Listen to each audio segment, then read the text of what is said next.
This is Inside Indiana Business Radio for Monday, November 18th, 2024. I'm Gary Dick.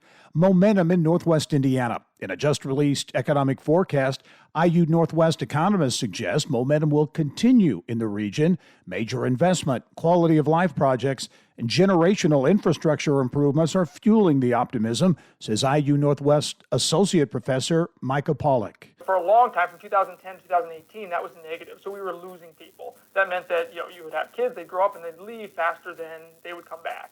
But since 2019 or so, it's turned positive. And so I think that's the key indicator. At the end of the day, seeing people wanting to live in Northwest Indiana is the best argument for it being a place that people want to live and that, will have future economic prosperity.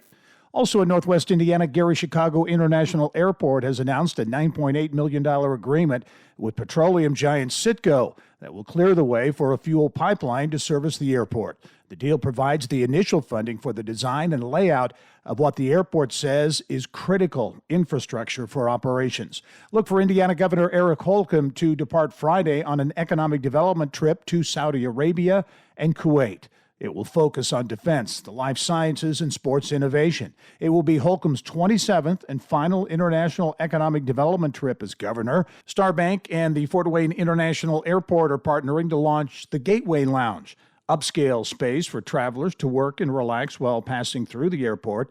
Last year was a record year for Fort Wayne International with nearly 800,000 passengers. From the state's #1 source for Indiana business news, you're listening to Inside Indiana Business Radio. Indiana, your bold future starts here. IBJ Media, Inside Indiana Business, and the Indiana Economic Development Corporation invite you to the Engage Indiana series, presented by CareSource, Indiana University, and Old National Bank.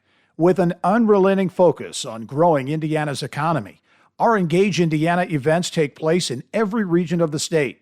Discover when we'll be in your area at ibj.com/engage.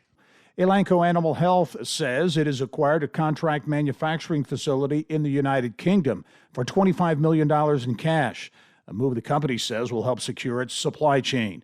The Greenfield-based maker of animal vaccines, protein supplements, and pest control drugs says the facility and related assets are located on the outskirts of Liverpool, England. News that Corteva has inked a 10-year, $4 million naming rights deal for the Coliseum at the Indiana State Fairgrounds is viewed as positive news for both sides. State Fair Executive Director Cindy Hoy says it's a vote of confidence for a high-profile venue. Really, we're looking at expansion. So think, for example, Mecum Car Auction. Now we're doing 2 Mecum Car Auctions, one in the spring and one in the fall in this building.